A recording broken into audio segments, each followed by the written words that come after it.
उसी समय जो गोपियां आज कन्हैया की बंसी की आवाज को सुन करके दौड़ रही हैं, घोर रात्रि का समय है, आज कदम के पेड़ के नीचे बैठ करके और आज महाराज कन्हैया ने ऐसी मुरली बजाई कि उस मुरली को देख करके लाखों गोपियां, लाखों करोड़ों गोपियां जिन्होंने ये नहीं देखा कि रात का समय है और उस रात्रि के समय उस कदम के पेड़ के नीचे जाकर के और लाखों करोड़ों गोपियों ने कन्हैया को घेर लिया है। और महाराज जैसे ही लाखों करोड़ों गोपियों को देख करके और कन्हैया ने गोपियों का बड़ा स्वागत किया। स्वागतम वो महाभागा प्रियम किम करवाणिम्बा ब्रजशानम्यं कुञ्चिदा ब्रूतागमनं कारणम्। कि मैं स्वागत करता हूँ गोपियों तुम्हारा, मैं आपका सुस्वागत करता हूँ जो आप मेरी वेणु की आवाज को सुन करके दौड़ करके चली आई हो। पर लेकिन आपको पता है जो आप अपने पतियों को छोड़ करके, अपने घर को छोड़ करके, आप अपने सास ससुरों को छोड़ करके आज मेरी बंसी की आवाज के पीछे इस घोर रात्रि में क्यों आई हो। आने के लिए मैं वैसे स्वागत करता हूँ, पर लेकिन घोर रात्रि में अपने पति और सास ससुरों को छोड़ करके क्यों आई हो। रजन्य सामने घोरे रूपा, घोरे रूपा निसेविता। रजन ने शाम घोर रूपा, जो इतनी जो रात्रि है और उस घनघोर रात्रि में जो चंद्रमा प्रकाश कर रहा है, रजन ने शाम घोर रूपा, घोर रूपा सत्य सेविता, जो प्रकाश कर रहा है चंद्रमा, आज उस चंद्रमा के प्रकाश में वो गोपियां जाकर के और कन्हैया को कदम के पेड़ के नीचे जो बैठे हैं और महाराज चारों तरफ से घेर लिया। और कन्हैया ने कहा, गोपियों तुमको पता है रात्रि के समय स्त्री को घर से बाहर नहीं निकलना चाहिए। रजन नेशम घोर रूपा, रात्रि के समय जो अपने पतियों को छोड़ करके, अपने सास ससुरों को छोड़ करके आई हो, ये आपने बहुत गलत किया है। चली जाओ लौट करके यहां से। आज महाराज दूसरी बार कन्हैया ने कहा, दृष्टम वनम कुसुमितम, और वो भी निर्जन वन में रात्रि के समय स्त्री को कभी घर से बाहर नहीं निकलना चाहिए। आज महाराज उसी समय गोपियों ने अपने सिरों को झुका लिया और नीचे को सिर करके कन्हैया की हर एक बात को सुना कि जाओ गोपियों, अपने पतियों की सेवा करना ही पत्नी के लिए सर्वोपरि होता है और पत्नी का कर्तव्य होता है पति की सेवा करना। अंध बधिर कोड़ी अपमाना, नार पावयम पुर दुख नाना। पत्नी के लिए पति कैसा भी हो, अंधा हो, लंगड़ा हो, लूला हो, बहरा हो, वो पति ही पत्नी के लिए सर्वप्रिय होता है। ऐसे पति करे अपमाना, नार पावयम पुर दुखो नाना।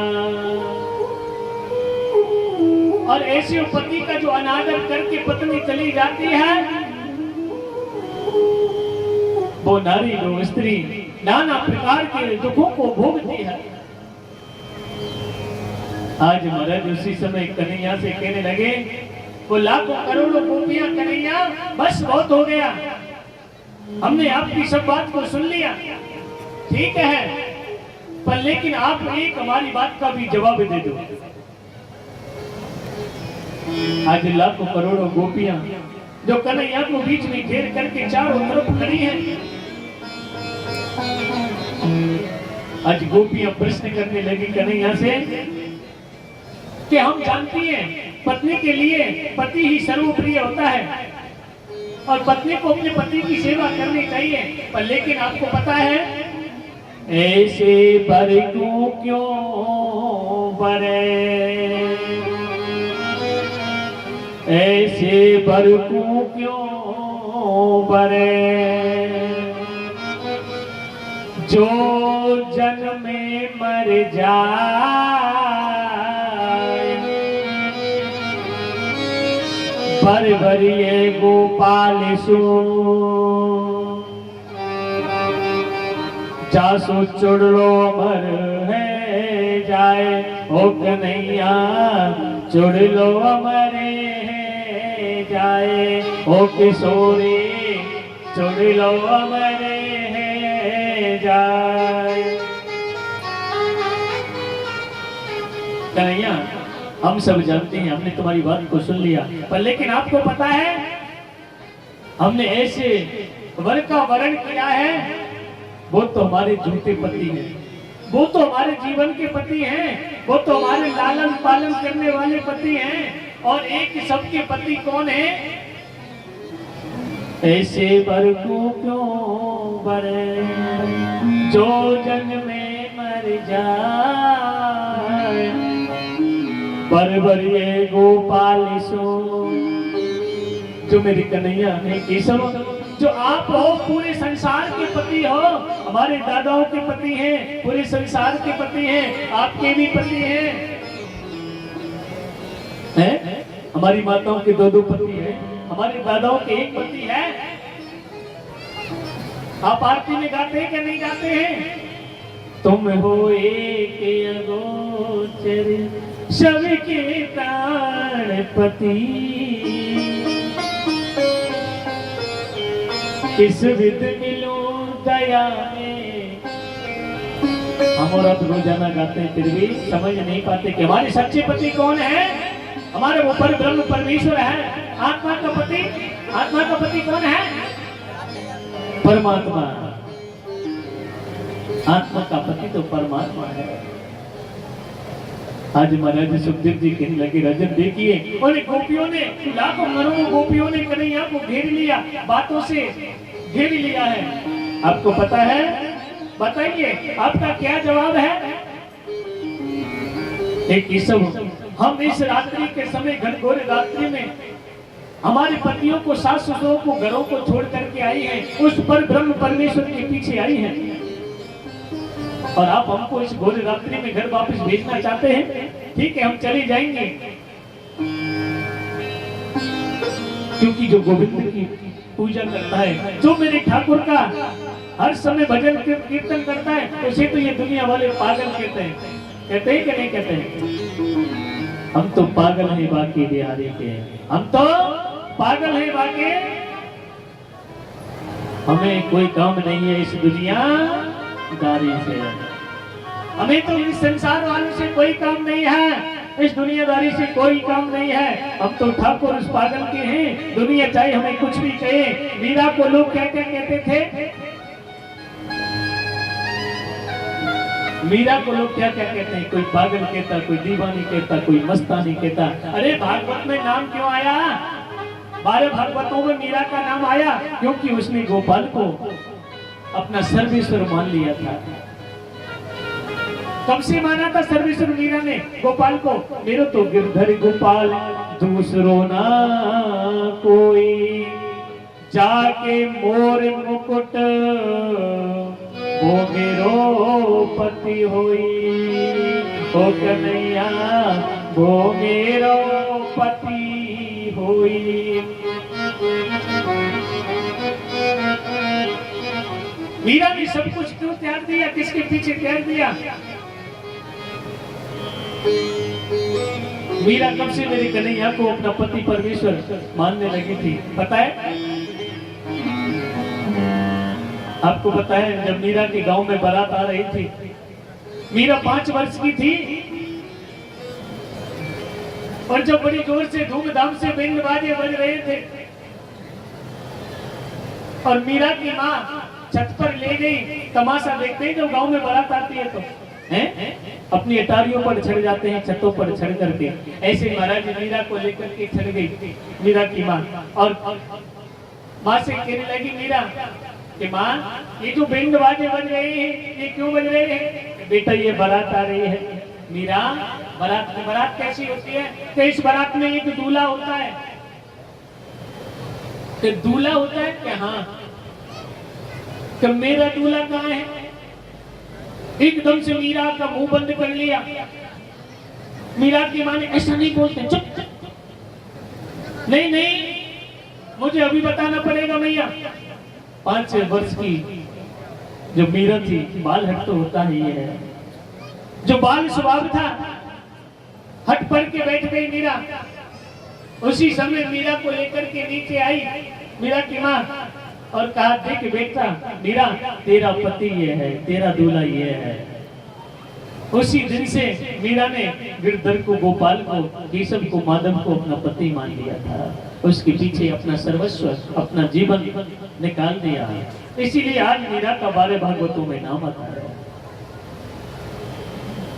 सुखदेव जी कहने लगी रजन देखिए जो घोर रात्रि के समय कन्हैया ने कहा ठीक है मैं मानता हूँ गोपियों जो तुम मेरी बंसी की आवाज को सुनकर के चली आई हो, पर जाओ वापस लौट जाओ। मैं कल महारास करूंगा और उस महारास में सभी गोपियां आ जाना। आज महाराज महारास की तैयारी हो रही है और ऐसी जोर की तैयारी हो रही है कि सभी गोपियां सुंदर श्रृंगार कर रही हैं, वस्त्र पहन रही हैं। इधर माता पार्वती जब सुंदर श्रृंगार कर रही थी, वस्त्र पहन रही थी, तो भोलेनाथ आ गए और भोलेनाथ कहने लगे पार्वती कहाँ जा रही हो सज धज करके? तो भोले बाबा तुमको पता ना है कि महाराज करेंगे कन्हैया और उस महाराज में हम सज धज करके जाएंगे। अच्छा कल कैसे महाराज करने वाले हैं कि हाँ, जब मैं भी उस महाराज में चलूंगा। माता पार्वती कहने लगी भोलेनाथ ये स्वामी ही प्राणनाथ, उस महाराज में पुरुष नहीं जाते हैं। उस महाराज में अकेले कन्हैया रहेंगे और सभी गोपियां, लाखों करोड़ों गोपियां एकत्रित होंगी। उस महाराज में मैं आपको नहीं ले चल सकती। नहीं पार्वती मैं भी उस महाराज में चलूंगा, मुझे भी सुंदर सजाओ, मुझे भी सुंदर श्रृंगार करो। आज भोलेनाथ महाराज जिद करके बैठ गई। माता पार्वती सुंदर श्रृंगार कर रही है भोलेनाथ का और सुंदर श्रृंगार करके सुंदर वस्त्र पहनाए और सुंदर वस्त्र पहना करके इधर महाराज में सभी गोपियां एकत्रित हो गई हैं और महाराज में जो गोपियां एकत्रित हो रही हैं, कोई कन्हैया के नाम की मेहंदी रचा रही है, कोई बिंदिया सजा रही है, कोई कुछ कर रही है, कोई जीवन को कन्हैया के लिए नौछावर कर रही है, कोई कुछ कर रही है। लाखों करोड़ों गोपियां। और आज महाराज उस महाराज में सभी गोपियां एकत्रित हो गई और उन गोपियों के बीच में आज मेरे केशव दोए दोए गोपी बिच बिच माधव के 2 गोपियों के बीच में मेरे कन्हैया विराजमान है, फिर 2 गोपी उनके बीच में मेरे केशव विराजमान है, फिर 2 गोपी उनके बीच में मेरे कन्हैया विराजमान है। ऐसे ऐसे करके महाराज लाखों करोड़ों गोपियों के साथ में मेरे कन्हैया विराजमान है। किसी गोपी को यह महसूस नहीं हो रहा है कि मेरे साथ में केशव नहीं है, कन्हैया नहीं है। और महाराज बड़ी धूमधाम से महाराज होने लगा है और इतनी जोर से जब धूमधाम से जब महाराज हो रहा था, महाराज चलते चलते महाराज भोलेनाथ जो महाराज में आए हैं, क्योंकि आपको पता है पुरुष नाचेगा तो कैसे नाचेगा और स्त्री नाचेगी तो कैसे नाचेगी, भोलेनाथ कुछ अलग ही नृत्य कर रहे हैं। एक दिन वो भोले भंडारी बन के ब्रज की नारी वृंदावन आ गए हैं, वृंदावन आ गए हैं। एक दिन वो भोले मैदानी बन के ब्रज की नारी वृंदावन आ गए हैं, वृंदावन आ गए हैं। पार्वती जी मना तिहारी, पार्वती जी मना तिहारी, नए मने त्रिपुरारी वृंदावन आ गए हैं, वृंदावन आ गए हैं।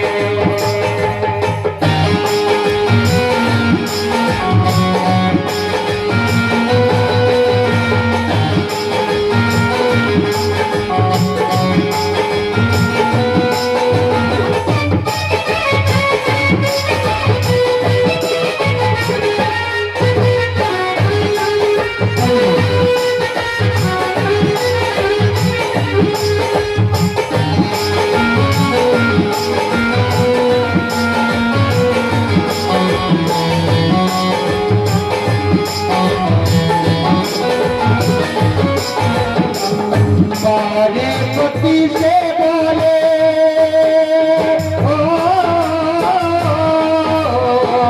पार्वती से बोले मैं भी चलूंगा तेरे साथ में, तेरे साथ में।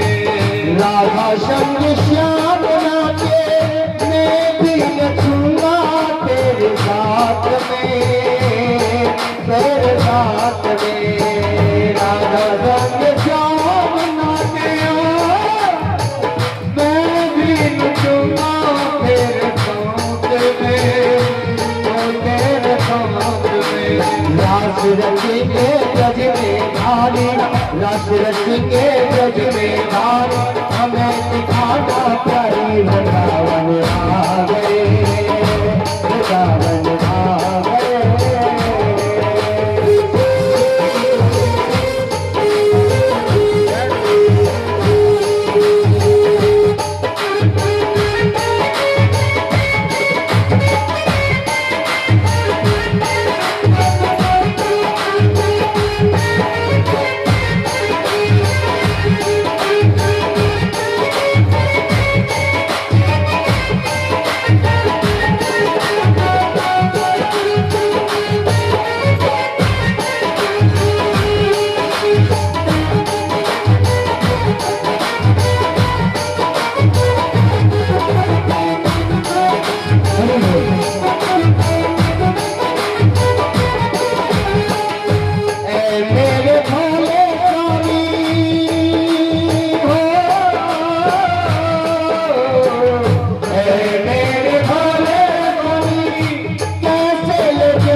के बिना कोई पुरुष ना हो रात में, हो रात में। हंसी करेंगी ब्रज की नारी, हंसी करेंगी ब्रज की नारी, मानो बात हमारी वृंदावन आ गए हैं, वृंदावन आ गए हैं।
माना ब्रजराज को, ब्रजराज को। लगा के बिंदिया पहन के साड़ी, लगा के बिंदिया पहन के साड़ी, चाल चले मुतवारी वृंदावन आ गए हैं, वृंदावन आ गए। वो भोले भंडारी बन के ब्रज की नारी, वृंदावन आ गए हैं, वृंदावन आ गए।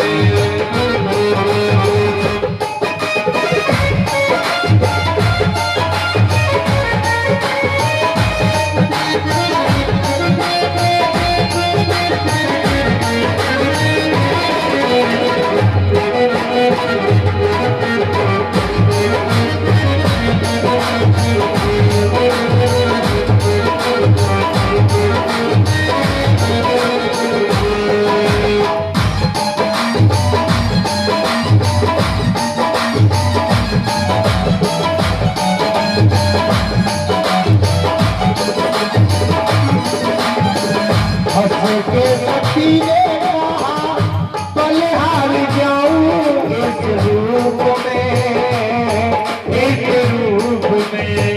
एक दिन तुम्हारे लिए, एक दिन तुम्हारे लिए आए मुरारी इस रूप में, इस रूप में। नारी रूप बनाया हरि ने, नारी रूप बनाया हरि ने, आज तुम्हारी बारी वृंदावन आ गए हैं, वृंदावन आ गए हैं।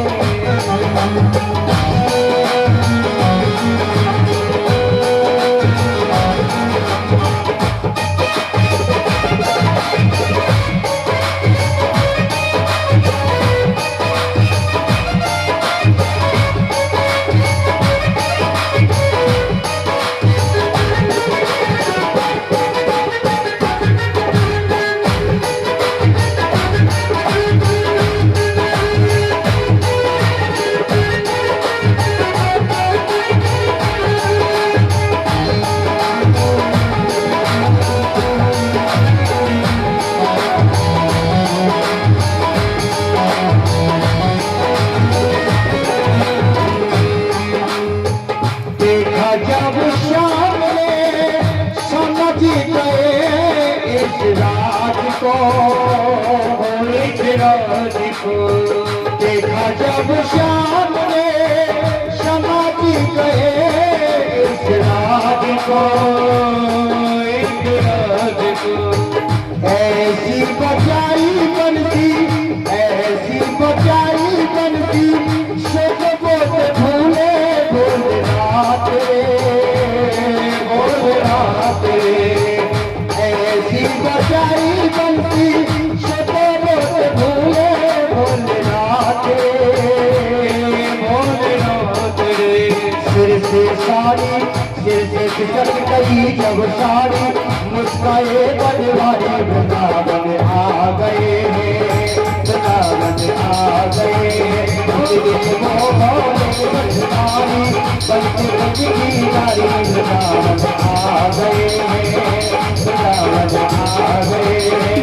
पार्वती की मना तुम्हारी, मैंने सपुरारी वृंदावन आ गए हैं, वृंदावन आ गए हैं, वृंदावन आ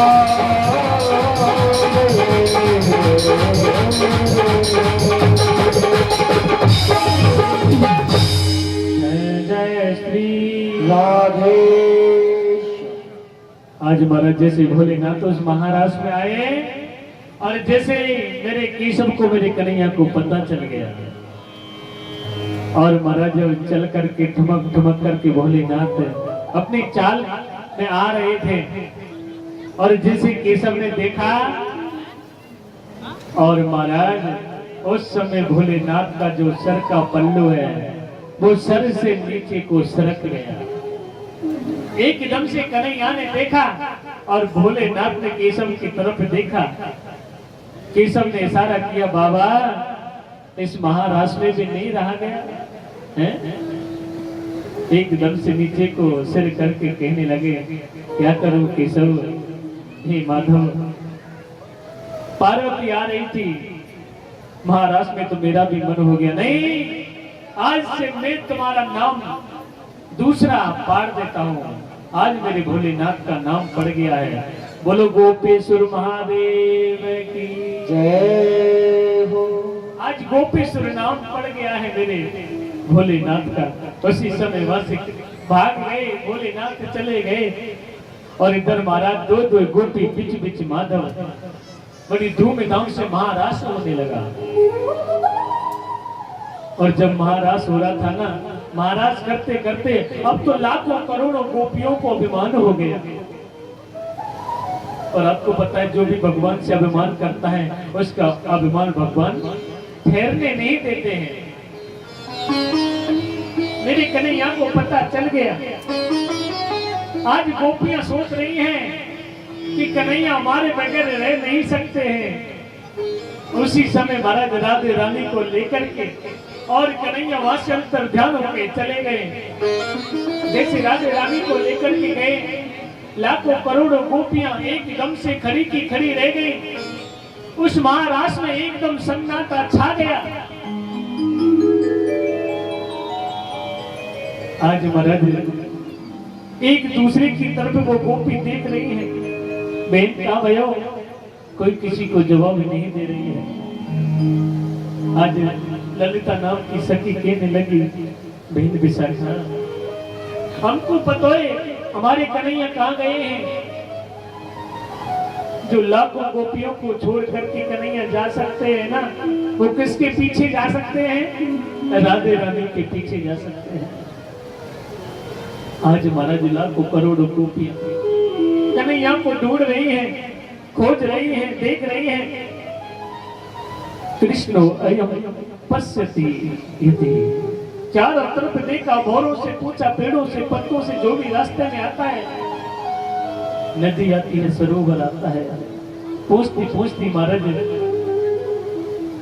रास्ते में चली जा रही है जमुना नदी की तरफ। और महाराज जैसे चरण चिन्ह दिखे, इधर महाराज जो राधे रानी कन्हैया को लेकर के चली गई। आज राधे रानी को भी अभिमान हो गया है। राधे रानी को कैसे अभिमान हो गया? जो लाखों करोड़ों गोपियों को छोड़ करके मेरे साथ में आ गए हैं, मेरे बगैर कन्हैया नहीं रह सकते हैं। जो लाखों करोड़ों गोपियों को छोड़ सकता है वो मेरे से कितना प्रेम करता होगा। आज महाराज राधे रानी ने कहा, हे केशव, अब मेरे से नहीं चला जा रहा है, मैं थक गई हूँ। ऐसा करो, आप मुझे अपने कंधों पर बैठा लो। उसी समय मेरे कन्हैया मुस्कुरा कर कहने लगे, राधे तुझे भी अभिमान हो गया? मैं लाखों गोपियों को छोड़ सकता हूँ तो मैं तुझे भी छोड़ सकता हूँ, तो क्या जानती है? ठीक है, कोई बात नहीं है। तू मेरी कंधों पर बैठना चाहती है, थक गई है, परेशान हो गई है, हाँ आजा बैठ जाओ। जैसे मेरे कन्हैया नीचे बैठे, राधे रानी को अपने कंधों पर बैठाने के लिए उसी समय राधे रानी बैठने को तैयार हुई। उसी समय मेरे कन्हैया अंतर ध्यान हो गए। धड़ाम से राधे रानी नीचे बेहोश होकर के गिर पड़ी। बेहोश अवस्था में राधे रानी पड़ी है। लाखों करोड़ों गोपियां ढूंढती हुई चली आ रही है। हमारी कन्हैया कहाँ चले गए? हमारी केशव कहाँ चले गए? और महाराज जो राधे रानी बेहोश अवस्था में कदम के पेड़ के नीचे पड़ी है, जाकर के और लाखों करोड़ों गोपियों ने जगाया। और जगाया, कहा, राधे रानी हमने तो सोचा था कन्हैया तुम्हारे साथ में चले गए हैं, कहाँ चले गए केशव? राधे रानी को होश आया, कहने लगी, पता नहीं गोपियों, जैसे आपको छोड़ करके कन्हैया मेरे साथ में आ गए और मुझे छोड़ करके भी पता नहीं कहाँ चले गए हैं। आज महाराज और गोपियों ने अपने हृदय में ढाढ़स बताया, धैर्य धारण किया। क्या जानते हैं कन्हैया, हम केशव तुम्हारे बगैर रह नहीं सकती हैं? क्या हम तुम्हारे बगैर लीला नहीं कर सकती हैं? हम तुम्हारे बगैर महारास नहीं कर सकती हैं? आज राधे रानी को कन्हैया बना दिया उन गोपियों ने। आज राधे रानी को कन्हैया बना करके महारास करने लगी। महाराज जब महाराज करने लगी थी ना, जो आनंद कन्हैया के साथ में महारास में आ रहा था, वो आनंद उन गोपियों को राधे रानी के साथ में नहीं आ रहा है। एकदम से फिर रुक गई गोपियां। जमुना नदी के किनारे जाकर के लाखों करोड़ों गोपियां बैठ गई। उनके नेत्रों में आंसू बह रहे हैं, रो रही है कि सब, हे कन्हैया आ जाओ, अगर आप नहीं आए तो हम अपने प्राणों को इस जमुना नदी में त्याग देंगे। बहुत रुला लिया आपने, बहुत सता लिया, बहुत परेशान कर लिया केशव। उसी समय महाराज गोपियां अपने प्राणों को त्यागने लगी, छोड़ने लगी जमुना नदी में। उसी समय मेरे केशव कन्हैया आ गए और महाराज कन्हैया ने उन गोपियों के प्रेम की सराहना करते हुए कहा, गोपियों तुम्हारे प्रेम की कही न जाए।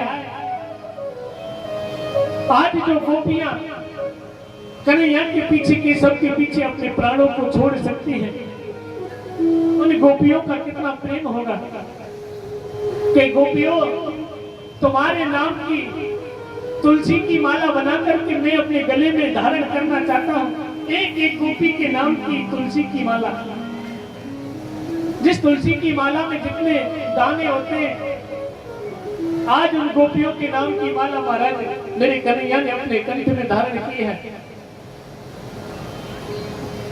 उन गोपियों के प्रेम को अपने कंठ से लगा लिया, कंठ में धारण कर लिया है। आज सुखदेव जी कहने लगे, राजन देखिए, उसी समय गोपियों से कहा, जाओ गोपियों, अब मैं तुम्हारे इस प्रेम को कभी नहीं भूल सकता हूं। आप अपने अपने घर को जाइए। आज सभी गोपियां महाराज अपने अपने घर को चली गई हैं। सुखदेव जी कहने लगे, राजन देखिए, आज कन्हैया को उस वृंदावन में रहते राजा कंस ने बड़े बड़े दुष्ट राक्षसों को भेजा और उस कंस के मेलों में जाकर के मेरे देवर्षि नारद पहुंच जाते हैं। और महाराज, क्योंकि देवर्षि नारद का जाने का मतलब क्या है पता है? क्योंकि मेरे देवर्षि नारद जानते हैं जब तक इस कंस का वध नहीं होगा, कंस का उद्धार नहीं होगा, तब तक ये मथुरा पुरवासी कष्ट में जीवन व्यतीत करते रहेंगे। इसलिए कुछ जल्दी से ऐसा करना चाहिए जिससे महाराज इस कंस का उद्धार हो जाएगा। आज महाराज देवर्षि नारद ने जाकर के कंस से कहा कि राजा कंस, अभी तक आपने उस कन्हैया को, कृष्ण को नहीं समाप्त किया। आज महाराज कैसे करूं? राजा कंस बड़ी चिंता में बैठा है, कहने लगे, मेरे पास में कोई उपाय नहीं। अच्छा ऐसा करो, कृष्ण और बलराम को लिए निमंत्रण दे दो और उनको मथुरा में बुला लो, और उस मथुरा में बुला करके और कन्हैया को समाप्त कर देना, और उस पत्र में लिख देना कि धनुष यज्ञ का मेला है। देवर्षि नारद इतना कहकर के चले गए। देवर्षि नारद का भाव उल्टा समझ गया कंस और कहा, महाराज उसी समय कंस ने अपने मंत्री को बुलाया, अक्रूर जी को, और अक्रूर जी से कहा,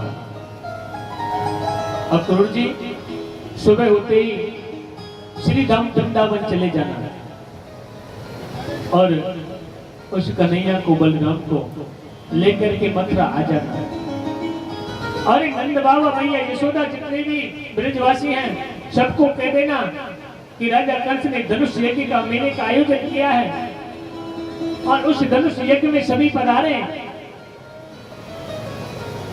सुबह होते ही महाराज अक्रूर जी ने अपने रथ को सजाया और अपने रथ को सजा करके महाराज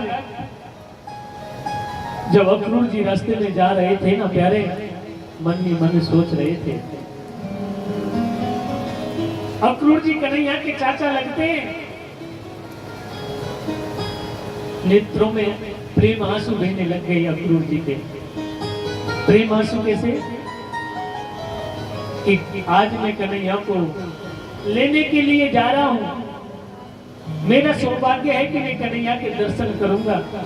जिसका जन्म हुआ तब से मैंने कन्हैया को नहीं देखा, कन्हैया के दर्शन नहीं किए। वो ब्रजवासी, वृंदावनवासी, गोपी ग्वाल सब कन्हैया के साथ में जो लीला करते हैं, ऐसा सौभाग्य मुझे कभी प्राप्त नहीं हुआ। पर लेकिन आज मैं जब कन्हैया को लेने के लिए जा रहा हूं, और वो भी समाप्त कराने के लिए, पता नहीं ये कंस क्या करेगा कन्हैया का। आज महाराज अक्रूर जी वृंदावन में पहुंच गए, और जैसे वृंदावन में जाकर के रथ को रोका, कन्हैया गाय का दूध निकाल रहे हैं। और जैसे जब दूध निकालते निकालते महाराज अपने चाचा अक्रूर जी की तरफ देखा, कन्हैया दौड़ करके आए और कहा, चाचा तुम आ गए? हाँ बेटा कन्हैया में आ गया। आज महाराज बलराम दौड़ के आए हैं, अक्रूर जी के चरण स्पर्श किए हैं। रात्रि का समय हो गया, अक्रूर जी ने पंचायत एकत्रित करी है, और रात्रि के समय जब पंचायत एकत्रित करी और नंद बाबा से कहा, भैया मैं तुम्हारे कृष्ण और बलराम को लेने के लिए, मुझे कंस ने भेजा है और मुझे कृष्ण बलराम को लेके जाना पड़ेगा। रात्रि के समय जब नंद बाबा से अक्रूर जी बात कर रहे थे पंचायत में, उसी समय मैया यशोदा ने शब्द सुन लिया। अब तो मैया यशोदा के नेत्रों से आंसुओं के पनारे बहने लग गए। मैया यशोदा फूट फूट कर रोने लगी। मैया यशोदा ने जाकर के खम्भे से सिर लगा लिया, और रात्रि के समय मैया यशोदा ने भोजन भी नहीं करे। खम्भे से सिर लगा करके मैया यशोदा रो रही है। कन्हैया मुख कहा पतोई, तू मेरो लाला ना है। आज महाराज कन्हैया की याद करते हुए मैया यशोदा को पता चल गया कि मेरो कन्हैया सुबह होते ही मथुरा को चले जाएगा। मैया यशोदा की सारी भूख प्यास उड़ गई। मैया यशोदा के नेत्रों से आंसू बह रहे हैं। मैया यशोदा के पास में रात्रि के समय कन्हैया आए, और कन्हैया को देख करके एकदम मैया यशोदा का हृदय कपकपाने लग गया, रोने लग गए मैया यशोदा कन्हैया को देख करके। और मैया के पास में जाकर के कन्हैया ने कहा, मैया काहे को रो रही है? इतना कहा महाराज मैया यशोदा के नेत्रों से आंसुओं की धारा बहने लग गई। बेटा कन्हैया तू मेरो लाला ना है। एकदम से कन्हैया ने मुंह को बंद कर लिया। मैया यशोदा ऐसे नहीं बोलने, मैं तेरो ही तो लाला हूँ। आज महाराज इतना कहा संत में, आज मेरे कन्हैया रोने लग गए। मैया ऐसा नहीं बोलते हैं, मैं तेरो ही तो लाला हूँ ना बेटा कन्हैया। अगर तेरे हाथ से कोआ भी रोटी लेके उड़ जाता था ना,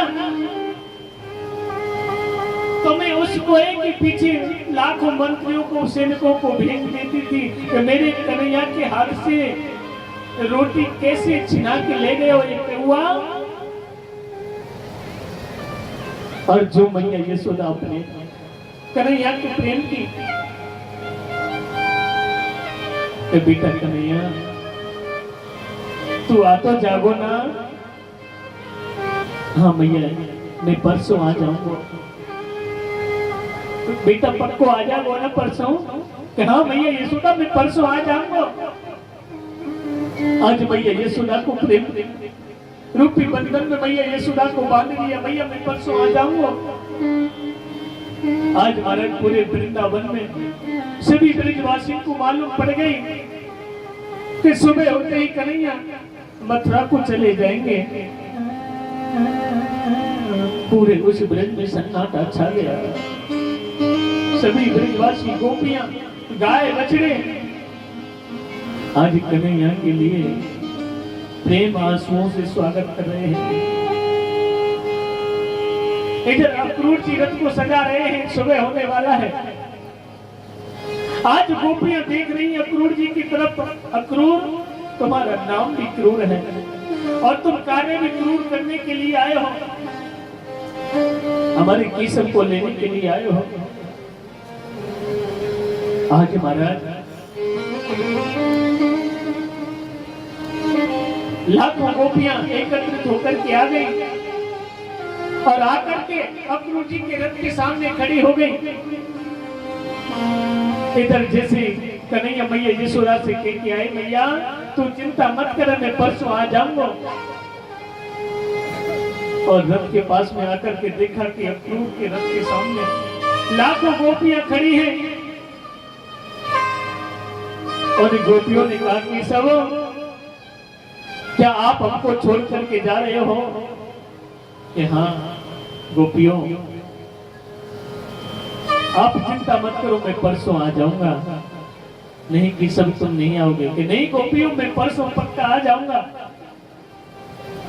आप इस रथ के सामने से हट जाइए। आज वो लाखों गोपियां कन्हैया से कहने लगी, नहीं केशव, जब आपको जाना ही था तो हमसे प्रेम क्यों किया? अगर हमको छोड़कर जाना था तो हमसे प्रेम क्यों किया? हमारे लिए बस एक जवाब दे दो केशव। और अगर आपके पास में कोई जवाब नहीं है तो हम तुम्हारे रथ के सामने लेट जाती हैं, हमारे ऊपर होकर के रथ को निकाल करके ले जाना। आज महाराज पूरा ब्रज रो रहा है। इधर कन्हैया जाने वाले हैं मथुरा के लिए, गाय बछड़े रो रहे हैं, जितने भी जीव जंतु हैं सब रो रहे हैं कन्हैया के लिए। आज लाखों गोपियां रो रही हैं और महाराज पूरे ब्रज में सन्नाटा छा गया। कोई ब्रजवासी किसी ब्रजवासी से बोलता नहीं है, एक दूसरे से कोई बात नहीं कर रहा है।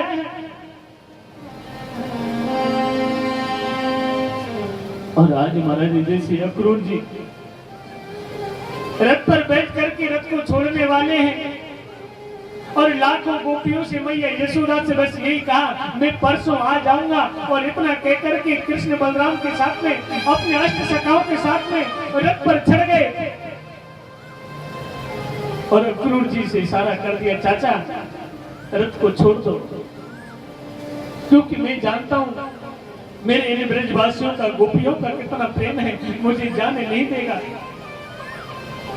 आज महाराज अक्रूर जी ने उसी समय रथ को छोड़ दिया और जैसे महाराज रथ चलने लगा, सभी ब्रजवासी रथ के सामने से हट करके उसी रास्ते में बैठ गए।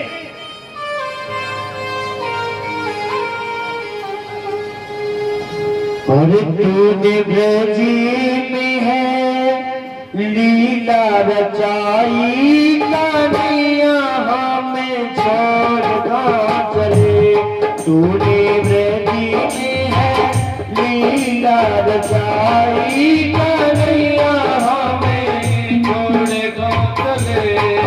कन्हैया हमें छोड़ चले, कन्हैया हमें छोड़ चले। तूने ब्रजी में है लीला रचाई, कन्हैया हमें छोड़ चले।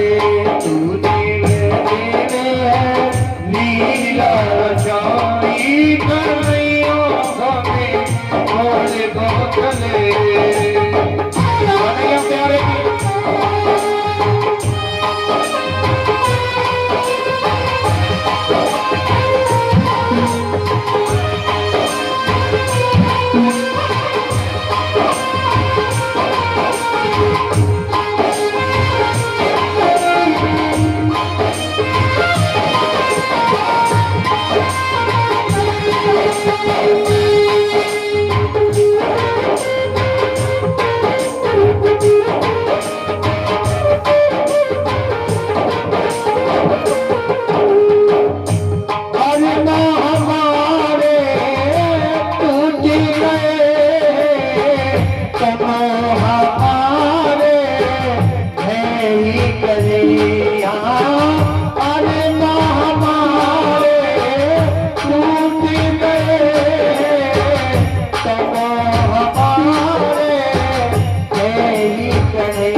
बरसी गजैया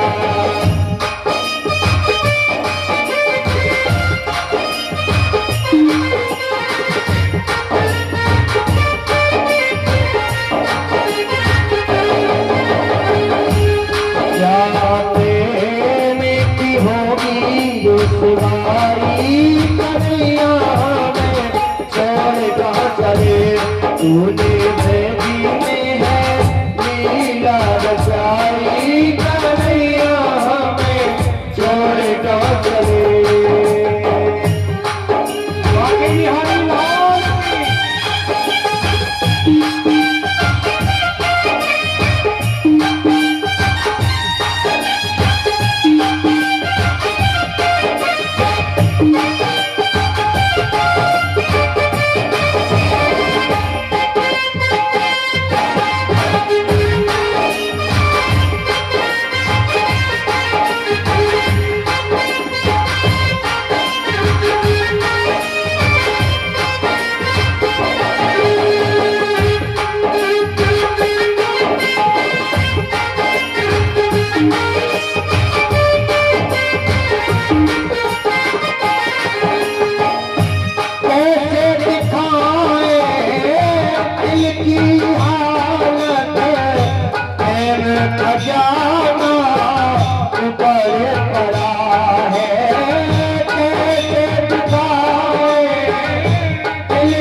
अब तो दिल भी हुआ है घर जाई कन्हैया में छोड़ का चले तूने भेजी है लीला रचाई कन्हैया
आज महाराज जैसे रथ को अक्रूर जी ने छोड़ दिया। मैया यशोदा को पता चला, मैया यशोदा दड़ाम से नीचे गिर गई। मैया यशोदा बेहोश हो गई है। मैया यशोदा को पता नहीं है। सभी ब्रजवासी जब तक देखते रहे, अक्रूर जी के रथ को जब तक देखते रहे, तब तक वो देखता रहा। कोई भी ब्रजवासी खड़ा होकर के नहीं गया। और जब अक्रूर जी का रथ देखने से बंद हो गया प्यारे, सभी ब्रजवासी बगैर किसी से बात किए हुए कोई किसी से बात नहीं कर रहा है, अपने अपने घर को आ गए।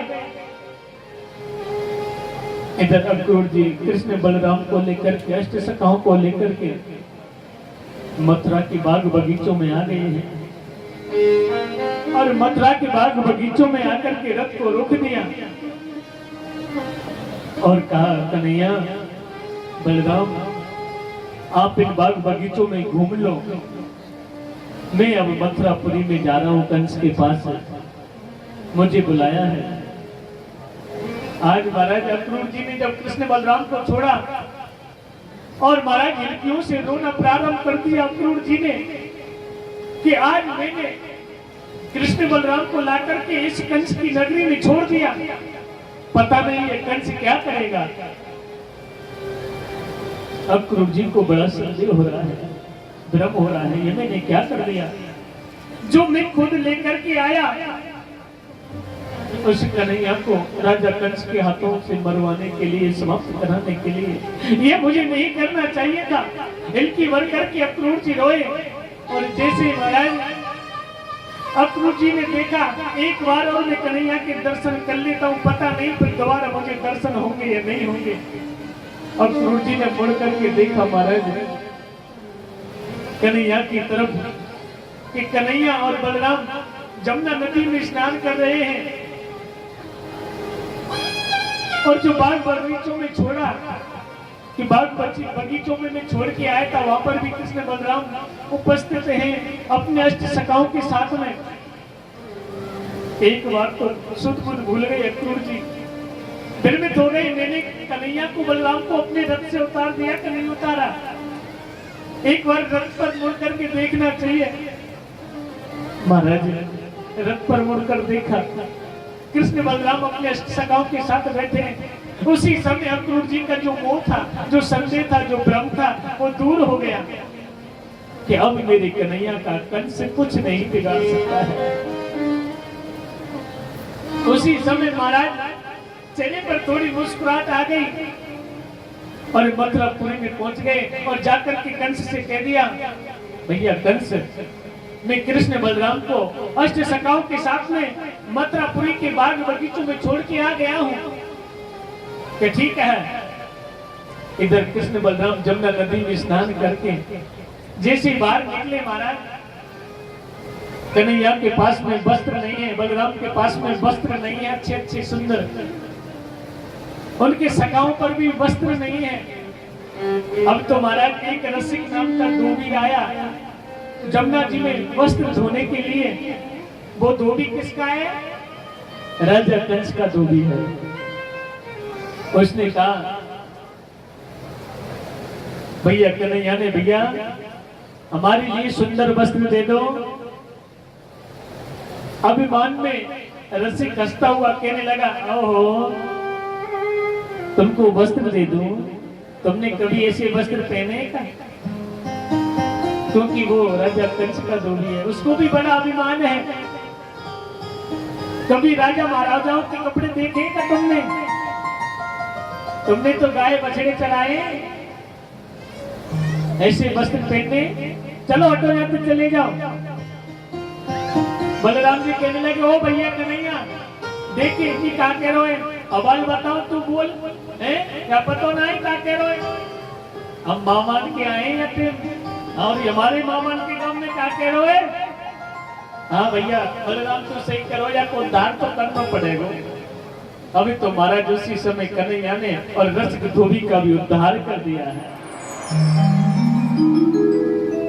और जैसे महाराज आगे चलने लगे मथुरापुरी की तरफ, एक दर्जी मिल गया और उस दर्जी के घर गए और जाकर के कहा, भैया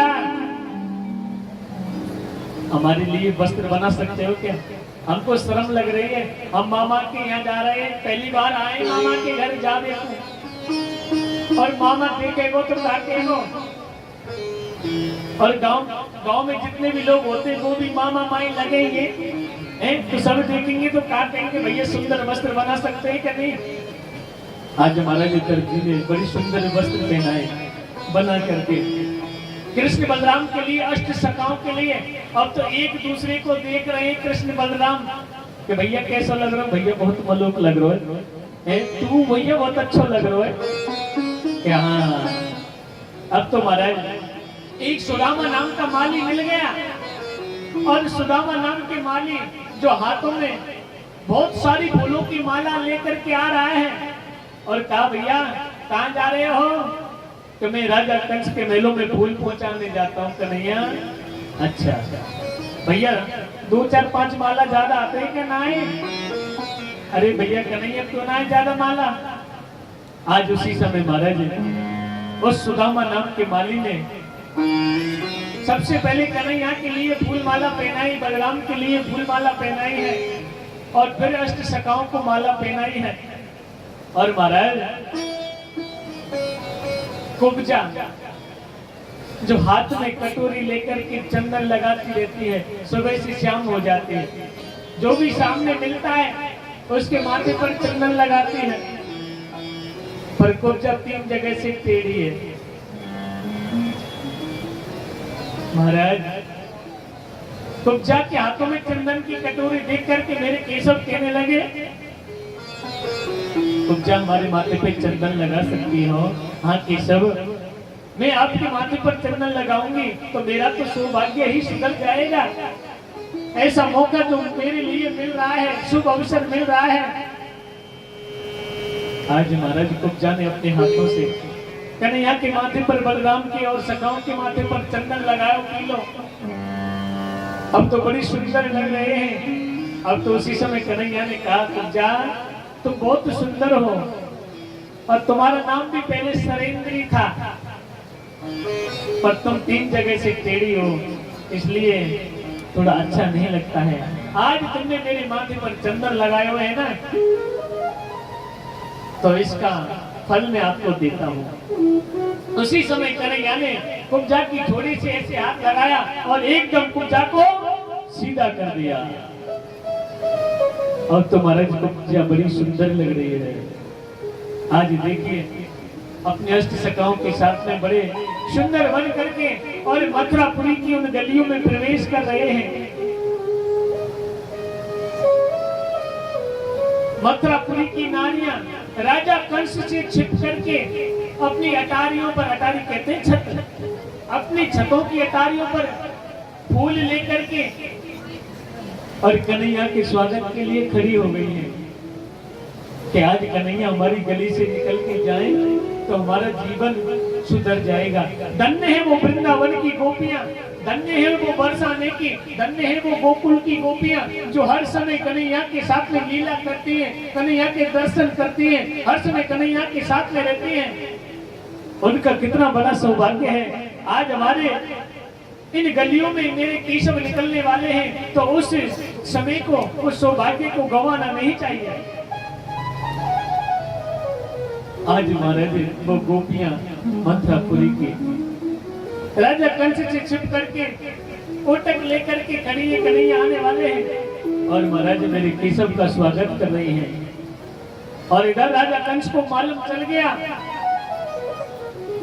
कि कन्हैया अपने अष्ट सखाओं के साथ में मथुरापुरी की गलियों में प्रवेश कर रहे हैं। उसी समय महाराज कंस ने एक चांडूर नाम के राक्षस को भेजा, एक मल नाम के राक्षस को भेजा, एक तोषक और एक मुष्टक नाम के राक्षस को भेजा है।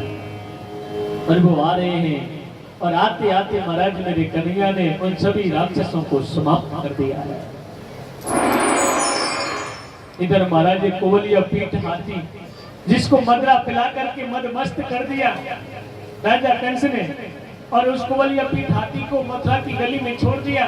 जिस गली से मेरे केशव आने वाले हैं उस गली में मदमस्त होकर के कोवलिया पीठ हाथी आ रहा है, बड़ी जोर से चिंगार लगा रहा है।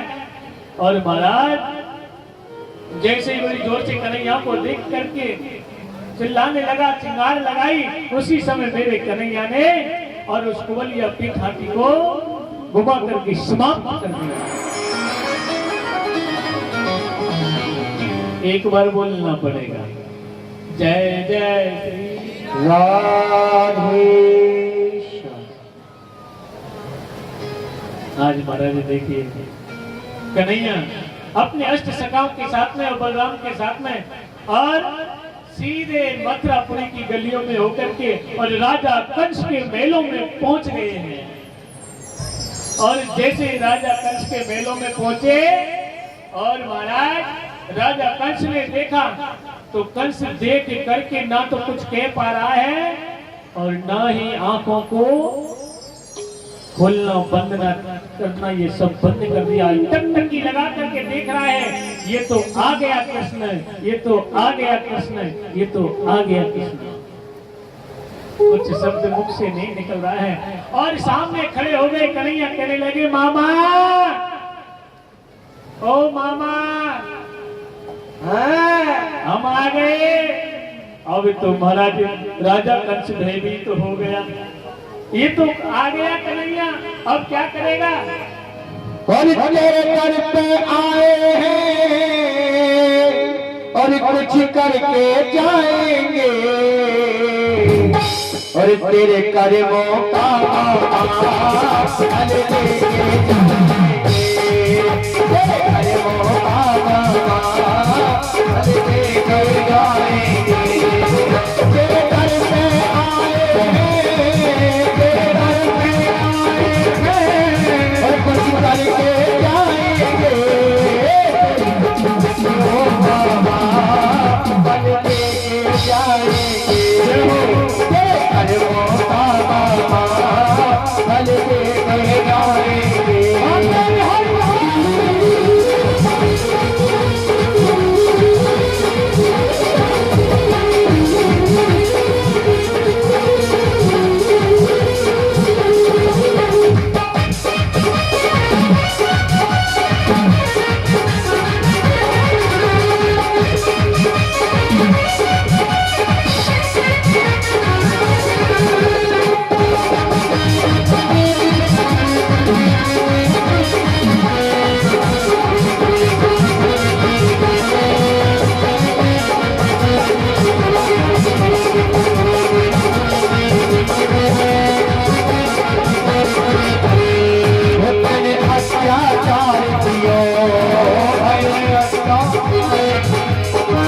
भगतन को दुख दियो, भगतन को दुख दियो, निर्दोषी को मारो, तेरा नाश गिलोहियो, निर्दोषी को मारो, तेरा नाश गिलोहियो।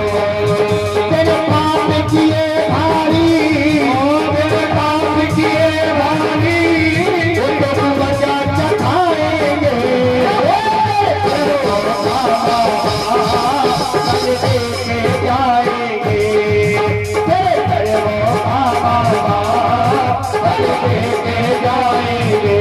का लेके जाएंगे।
जाएंगे।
धरती पे डाल लियो, वो धरती से खेच लियो, धरती पे डाल लियो, धरती से खेच लियो, धरती पे डाल लियो। उसको पियल ने मिलके बाबा को अर्ज कियो, तो पियल ने मिलके बाबा को अर्ज कियो। हरि भजन करो भैया, हरि भजन करो भैया, कब के कर जाएंगे फिर करो बाबा, फल दे के जाएंगे फिर करो बाबा, फल दे कर जाएंगे।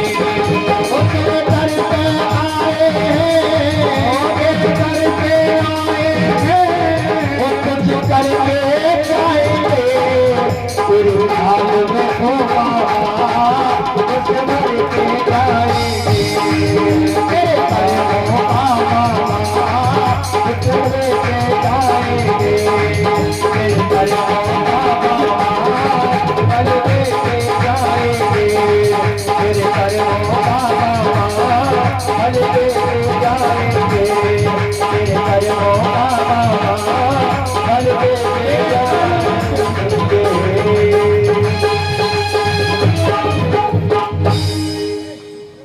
जय जय श्री राधेश्याम। आज महाराज देखिए कन्हैया कहने लगे मामा, मामा कुछ याद है कि नहीं है? महाराज कंस कुछ नहीं बोल रहा है, कन्हैया की तरफ देख रहे हैं टकटकी लगा करके, अब मैं क्या करूं? और कन्हैया कह रहे मामा कुछ याद है मेरी जननी का, जो तूने दशा कराई थी, और खींचा था केस पकड़ करके और तूने खड़ग चलाई थी। कि मामा उस समय को याद करिए जिस समय आप मेरी माँ को विदा कर रहे थे, और मेरी माँ को विदा करते करते केसों को पकड़ करके आपने रथ से नीचे खींच लिया, हाथ में तलवार लेकर के आप मेरी माँ को दौड़ रहे थे, मारने के लिए दौड़ रहे थे। उस समय को याद करो मामा। इतना कहा महाराज ऊंचे सिंहासन से राजा कंस को नीचे खींच लिया और धरती पर डाल करके राजा कंस को समाप्त कर दिया। राजा कंस का उद्धार हो गया है। आज महाराज कन्हैया ने 11 वर्ष की उम्र में राजा कंस को समाप्त कर दिया था। उसी समय उग्रसेन जो कारागृह में बंद कर रखे थे, कंस के पिताजी थे, उनको जेल से मुक्त किया है और मथुरा का राजा बना दिया, राज्य सिंहासन पर बैठा दिया। और जो माता पिता हैं देवकी और वसुदेव, अपने माता पिता को जेल से मुक्त कराया गया। आज महाराज जैसे जेल से मुक्त कराया देवकी वसुदेव अपने कन्हैया को लेकर के मेलों में आ गए हैं। कितने दिनों के बाद में माता देवकी ने दर्शन करे हैं कन्हैया के 11 वर्ष के बाद में। माता देवकी बड़ी प्रसन्न हो रही है, इधर वसुदेव जी प्रसन्न हो रहे हैं। क्या जितने दिनों के बाद में हमारे कन्हैया हमारे केशव मिले हैं, हमारो लाला मिलो है। और वसुदेव जी के पास में गई देवकी माता और कहने लगी सुनते हो? हाँ क्या बात है? तुमको पता है हमारी कन्हैया ने उस गोकुल में, उस ब्रज में गाय और बछड़ों के सिवाय उसने कुछ नहीं देखा है। बस गाय चराना, बछड़ों को चराना, पानी पिलाना, ये सब सीखा है हमारे कन्हैया ने, और कुछ नहीं सीखा है। ऐसा करो हमारे कन्हैया को गुरु संदीपन आश्रम में शिक्षा ग्रहण करने के लिए भेज दो। आज महाराज दूसरे दिन कन्हैया शिक्षा ग्रहण करने के लिए गुरु संदीपन आश्रम में कर दिया। और महाराज कन्हैया ने 56 दिन में संपूर्ण विद्या को प्राप्त कर लिया था। और महाराज जैसे ही संपूर्ण विद्या प्राप्त करके आए हैं और जैसे मेलों में माता देवकी ने कहा कि बेटा आप यहाँ पर इस रूम में रहो, इस कमरे में प्रेम से रहो। 11 वर्ष के बाद में आए थे और आते ही मैंने आपको गुरुकुल में भेज दिया, आप अपने प्रेम से रहिए। माता देवकी ने मन ही मन में सोचा, वसुदेव जी से कहा सुनते हो, आज मैं मेरे कन्हैया के लिए अपने हाथों से सुंदर सुंदर भोजन कराऊंगी।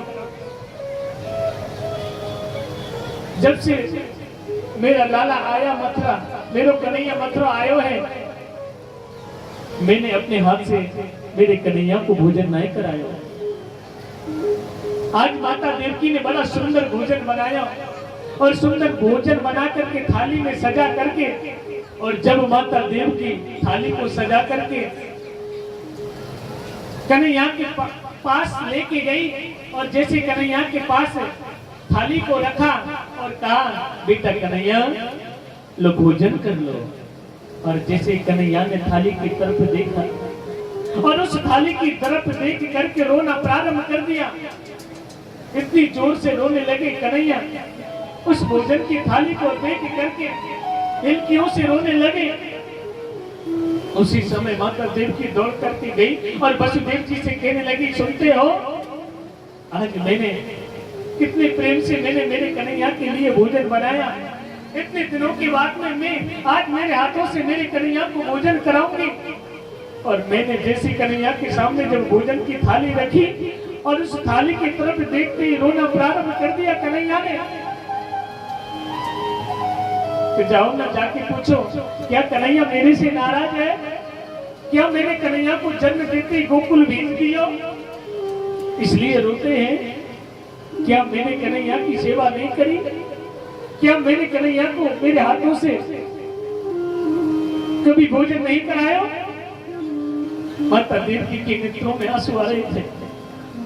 उसी समय वसुदेव जी दौड़ करके गए और कन्हैया के पास जाकर कहने लगे कन्हैया भोजन क्यों नहीं करते हो, बेटा भोजन कर लो, तुम्हारी माँ ने कितनी प्रसन्नता से तुमको भोजन बनाया।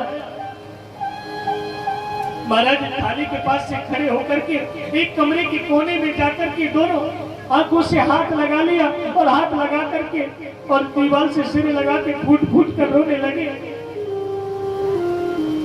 इतनी जोर से हिचकियों से रोने लगे। महाराज वसुदेव जी वहां से लौट कर आ गए और वसुदेव जी ने कहा उद्धव को बुलाना पड़ेगा, हो सकता है कोई बात होगी, मैं उसका पिता हूँ, आप उसकी माता हो, बताने में कोई शर्म कर रहा होगा, हमसे कोई गलती हो गई होगी तो। इसका ही साथी है उद्धव। उसी समय वसुदेव जी ने उद्धव को बुलाया। उद्धव जाकर के पूछो ना कन्हैया को क्या कष्ट है, और ये पूछना बस क्यों रोता है। आज महाराज उद्धव उसी समय कन्हैया के कमरे में गए और कन्हैया के कमरे में जाकर के कहने लगे कन्हैया आप क्यों रोते हो। माता देवकी ने आपकी मैया देवकी ने आपको सुंदर भोजन बनाया और आपने मैया देवकी के हाथों का भोजन नहीं खाया और आपने थाली को देख करके क्यों रोना चालू किया, क्या कारण है तुम्हारे रोने का। एकदम से कन्हैया आए और उद्धव के हृदय से लिपट करके कहने लगे उद्धव तुझे नहीं पता है मैं क्यों रो रहा हूं। जिस थाली में मेरी माँ देवकी लेकर के आई थी उस थाली में माखन नहीं था, और उस थाली में जब मुझे माखन नहीं दिखा तो मेरी मैया यशोदा की मुझे याद आ गई। जो मैया यशोदा सुबह अपने हाथों से ताजा माखन निकाल करके मुझे खिलाती थी, और जब तक वो ताजा माखन मुझे नहीं खिलाती थी ना, जब तक मैया यशोदा को चैन नहीं पड़ता था। और उस मैया यशोदा से मैं झूठ बोल के आया कि मैया यशोदा मैं परसों आ जाऊंगा, मुझे नहीं जाना था वर्षों तक, तो मैंने मैया यशोदा से झूठ क्यों बोला। मुझे तो कष्ट ये है उद्धव, मुझे माता देवकी से कष्ट नहीं है, कि मैं भोजन नहीं करूंगा। मुझे कष्ट यह है कि जो माखन मिश्री मुझे उस गोकुल में वृंदावन में मिलता था, इस माखन मिश्री को मथुरा में कोई नहीं जानता है। जो गोपियां मेरे बगैर एक मिनट नहीं रहती थी, उन गोपियों से, लाखों गोपियों से मैं रथ के सामने जो खड़ी थी, मेरे उनसे ये कह दिया मैं परसों आ जाऊंगा, और मुझे परसों तक नहीं जाना था। और गोपियों से मैं झूठ बोल के आया। वो गोपी क्या सोच रही होंगी मेरे बारे में?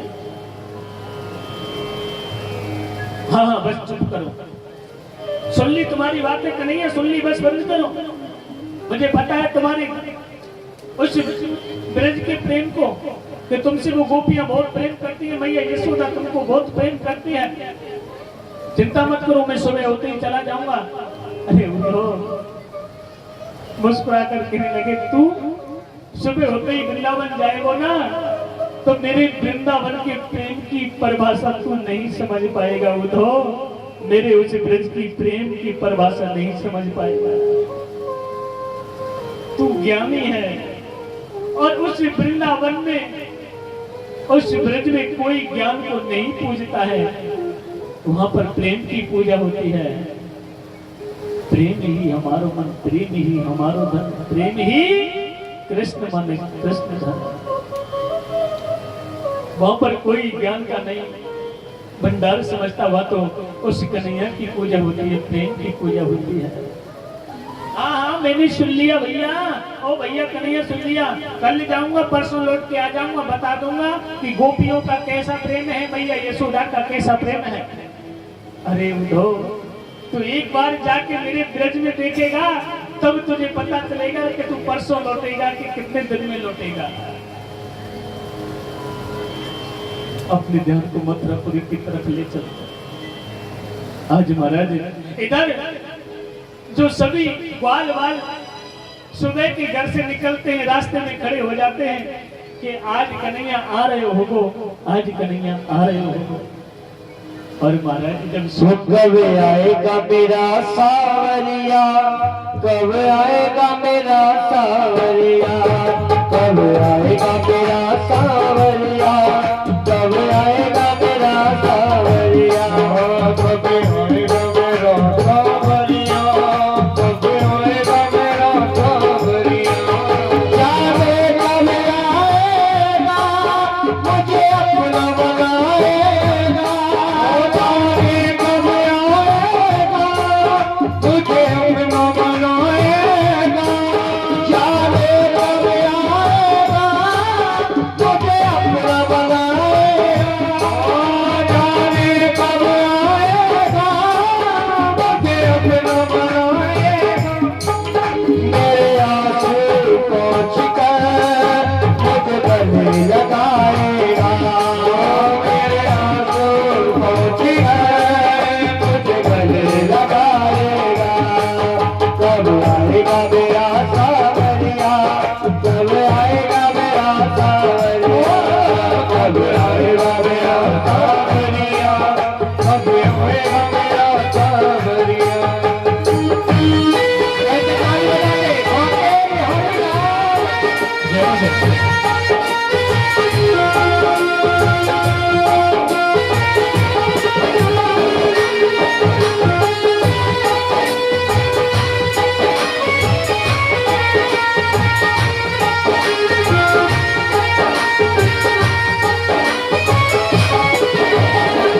कब आएगा मेरा सावरिया, कब आएगा मेरा सावरिया, कब आएगा मेरा सावरिया, कब आएगा मेरा सावरिया, कब आएगा मेरा सावरिया, कब आएगा मेरा सावरिया, कब आएगा मेरा सावरिया, कब आएगा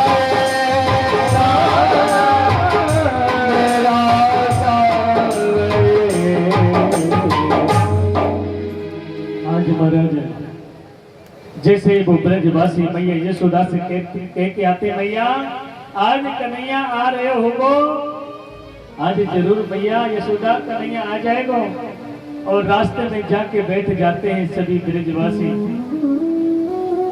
और जैसे जब शाम हो जाती है कन्हैया नहीं आते हैं, और मैया यशोदा से जाके कहते, मैया उदास मन से आज भी ना आए हो। फिर भैया यशोदा जब सुनती है तो रोने लग जाती है। आज महाराज रोजाना जब से कन्हैया गए थे तब से, और ब्रजवासियों का ये नियम था कि सुबह घर से आना और रास्ते में आकर के बैठ जाना, शाम तक राह देखना और फिर वापस लौट के चले जाना। आज महाराज उद्धव अपने रथ को सजा करके आ रहे हैं, और जैसे उद्धव अपने रथ को सजा करके आ रहे हैं वृंदावन के लिए, और जैसे महाराज वो सखा वो ग्वाल वाल रास्ते में बैठे हैं कि आज कन्हैया भैया देख, वो ऐसा लगे रथ मेरे कन्हैया कोई लगे कि कन्हैया आज आ रहे हो है। अब तो महाराज उन सखाओं की ग्वाल वालों की ऐसे समझो महाराज, उनके जो प्राण है ना वो वापस लौट रहे हैं। अब तो एक सखा मधुमंगल कहने लगे, देख भैया कन्हैया हमको धोखो दे के गए हो ना, सुबह हमसे परसों की कह के गए हो, जो परसों तक ना आयो, मैं तो नाराज हो गए हूँ। अब मैं कन्हैया से बात नहीं करूंगा, आज तुम्हें बोलूंगा ही नहीं, और मैं झाड़ी के पीछे छिप जाऊंगा। और जब कन्हैया मोड़ देखेगो मधुमंगल कहाँ है, तब मैं निकल के आऊंगा, बार बार मुझको मनावेगो कन्हैया, तब मैं जाके कन्हैया से बात करूंगा। आज मधुमंगल झाड़ी के पीछे छिप गए हो, और जैसे ही उद्धव का रथ आया, उन ब्रजवासियों को पता ना है कि कौन आ रहे हो है रथ में। और जैसे महाराज जो मधुमंगल झाड़ी के पीछे छिप रहा है, पास में रथ आ गया, और तो मधुमंगल सोचने लगा कि जो मुझे कन्हैया मनाएगा उस बाप को मधुमंगल ने छोड़ दियो। और कहा, देख भैया आज कन्हैया इतने दिनों में आ रहे हुए, और मैं छिप करके झाड़ी के पीछे दौड़ रहा हूँ, नाराज तो मैं बाद में भी है जाऊंगा, पहले मैं कन्हैया के एक बार दर्शन तो कर लूं, पहले मैं एक बार कन्हैया के दर्शन तो कर लूं। जो झाड़ी के पीछे मधुमंगल छिपाता दौड़ करके आया, और रथ के पास में आकर के ग्वाल वाल सभी खड़े हो गए। और महाराज रथ की तरफ जब दृष्टि गई तो उस रथ में कौन बैठा है, एकदम से उन ग्वाल वालों ने कुछ नहीं पूछा। जिस रथ में अपना कन्हैया अपना की सब समझ रहे थे, उसमें कोई दूसरा बैठा है। आज खुद आगे से कहा, जिस रथ में बैठ के आया है, मैं उद्धव मथुरा से मैया यशोदा के मेलों के लिए रास्ता कौन सा जाता है। ग्वाल वाल कहने लगे, धन्य है कि सब कन्हैया, हम तो तेरी राह देख रहे हैं, तुम तो नहीं आए, दूसरे को भेज दिया। देख भैया उद्धव, अगर कोई मैया यशोदा के मेलों की तरफ जाना है ना, जो ही जल दिख रहा हो ना, या जल के किनारे किनारे चलो जा भैया, जहाँ पर ये जल खत्म हो जाए, यूं ही समझना कि मैया यशोदा के महल है। और ये जल है ना, ये मैया यशोदा के नेत्रों का ही आंसू है जो बह रहा है। जिस दिन से कन्हैया हमारे गए थे, उस दिन से मैया यशोदा अंधी हो गई है, अंधी, उसे दिखता नहीं है, आंखों से रो रो करके अंधी हो गई है। आज महाराज उद्धव कहने लगे, ये कैसा विचित्र दृश्य है। पहली बार वृंदावन में घुसते मैया यशोदा की आंखों का जल कैसे पनारे बह रहे हैं क्या। उद्धव के नेत्र सजल हो गए, और महाराज उस किनारे किनारे जाकर के मैया यशोदा के मेलों में जाकर के और आवाज लगाई उद्धव ने, मैया यशोदा बेहोश बैठी है, खम्भे से शिव लगा रखे है। और मैया यशोदा को आवाज लगाई उद्धव ने, मैया यशोदा। एकदम से मैया यशोदा की आंखें खुली, एकदम से चिल्ला के कहने लगी, बस चुप चुप चुप चुप। कौन है भैया, तू कौन है? मेरो कन्हैया भीतर अंदर पलना में सो रहे हुए, ज्यादा जोर से मत बोले, नहीं तो मेरो लाला जल जाएगा, मेरो कन्हैया जल जाएगा। एकदम से जब उद्धव ने ये शब्द सुना तो मैया यशोदा के हृदय में आज भी कन्हैया महलों में सो रहा है अंदर, मैया यशोदा पागल हो गई है। भैया तू कौन है? धीरे बोल, धीरे, मेरो कन्हैया सुन ले को मेरे लाला की नींद खुल जाएगी। मैया यशोदा के पास में चले गए, कहने लगे, मैया मैं कन्हैया ना हूँ, तेरे कन्हैया यहाँ ना है, मैं उद्धव कन्हैया को मित्र हूँ। एकदम से मैया यशोदा ने ऐसे हाथ घुमायो, उद्धव तुमको कन्हैया ने भेजो है? हाँ भैया मुझको कन्हैया ने भेजो है। तो मेरो लाला कैसो है, मेरो कन्हैया कैसो है? उद्धव मुझे बहुत याद आती है मेरे कन्हैया की, मेरे कृष्ण की। मैं एक मिनट कन्हैया के बगैर नहीं रहती। आज महाराज मैया यशोदा के प्रेम को देख करके उद्धव आश्चर्य में पड़ गए। जो मैया यशोदा के आंखें लाल, मैया यशोदा ने जब से कन्हैया गए थे उस दिन से खाना तक नहीं खाया। मैया यशोदा कन्हैया की याद में पागल हो गई, अंधी हो गई। उद्धव वहां से खड़े होकर के गोपियों के पास में गए और गोपियों से कहने लगे, गोपियां कहने लगी, तुम कौन हो? मैं उद्धव, मथुरा से कन्हैया ने भेजा है, मैं उनका मित्र हूँ। अच्छा तुमको भेजा है कि हाँ, जो आप कन्हैया से प्रेम करते थे ना, आप मुझसे प्रेम करो। उद्धव से कहने लगी गोपियां, उद्धव उद्धव मन न रहे 10-20। उद्धव मन 10-20 नहीं होते हैं, मन तो एक होता है, और वो एक हत्यो जो गयो श्याम संग, अब काय को आराधे ईश्वर। एक मन था वो हमने हमारे कन्हैया को दे दिया। मन कोई हमारे 10-20 नहीं है जो कन्हैया को दे दिया, तुझे भी दे दे। यहाँ पर ऐसा नहीं होता है, हमारा तो मन कृष्ण तन कृष्ण मन, कृष्ण ही हमारो धन। आठों याम में उदो हमें कृष्ण ही काम है। आठों याम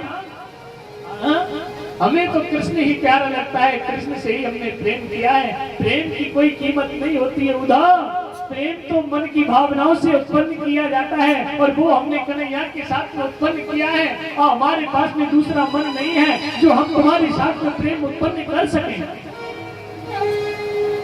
तुम तो ज्ञानी हो, पाती लेकर के आए हो, इस ब्रज में कोई ज्ञान नहीं सीखता है, चले जाओ यहाँ से। तुम उधो, तुम भरे भोरे पाती लेकर आए दौड़े, तुम कन्हैया की पाती लेकर के आए हो। योग कौन जाने यहाँ रोम रोम में श्याम है। यहाँ तो हर ब्रजवासी के हृदय में, हर ब्रजवासी के मुख पर, हर गोपी के मुख पर कन्हैया, केशव, माधव, गोविंद, गोपाल नाम स्मरण रहता है। अरे ये तो प्रेम की बात है उधर,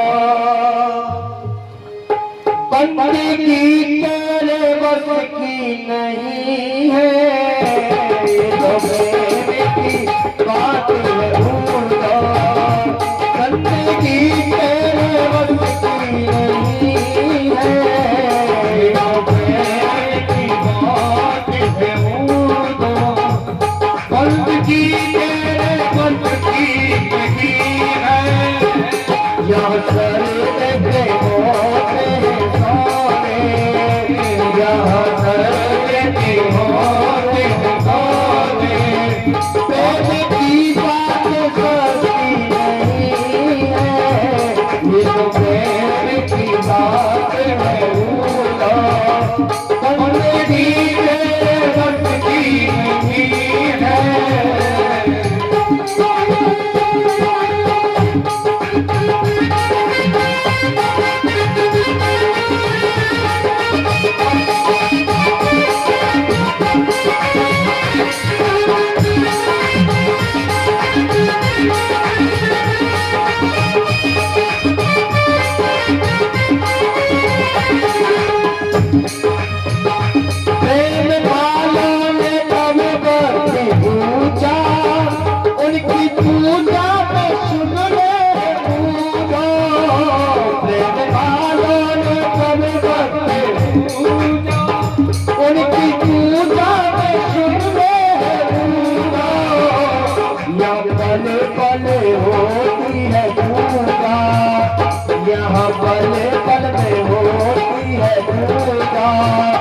भक्ति तेरे हकीकत नहीं है ये तो प्रेम की बात है उदा बंदगी नहीं है ये तो प्रेम की बात है उदा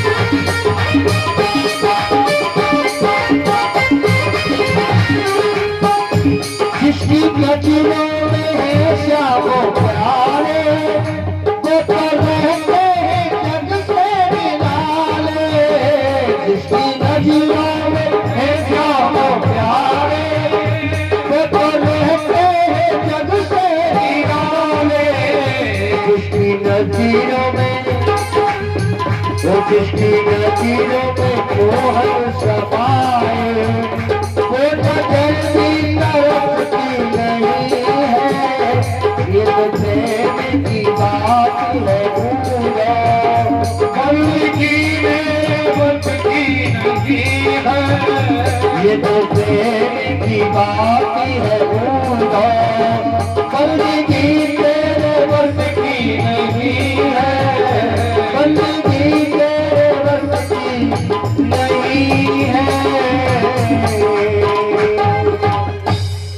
आज महाराज जो एक दिन का नाम लेकर के आया है उद्धव उस वृंदावन में गोपियों ने हर जगह पर जो कन्हैया ने लीला की थी गोपियों के साथ में हर जगह घुमाया उद्धव को। महाराज 7 महीने कब निकल गए कैसे निकल गए उद्धव को पता नहीं चला और गोपियों के पीछे और जैसे वापस जब लौट करके गया उद्धव जाकर के कन्हैया से कहा कन्हैया धन्य है तेरे और ब्रजवासियों के प्रेम के लिए तेरे बगैर तो तेरे ब्रजवासी पानी तक नहीं पीते खाना तक नहीं खाते हैं तेरे बगैर मैया यशोदा की आंखें कैसी हो गई है पता है मैया यशोदा आंधी हो गई है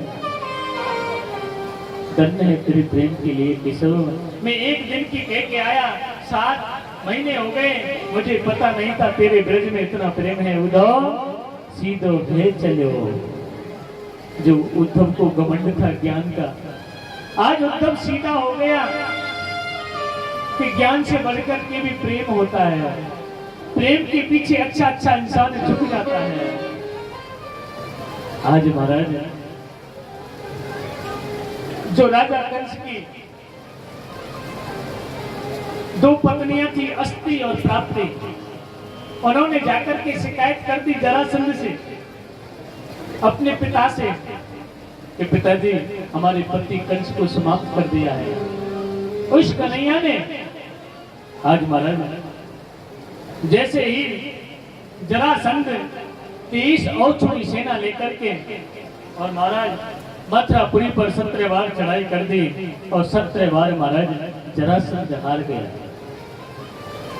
मेरे कन्हैया से इधर महाराज जरासंध के साथ में कालियावन भी लग गया है 3 और छोड़ी सेना लेकर के, क्योंकि अब कथा धीरे धीरे आगे की ओर चली जा रही है। आज महाराज जरासंध से 18वीं बार युद्ध होने लगा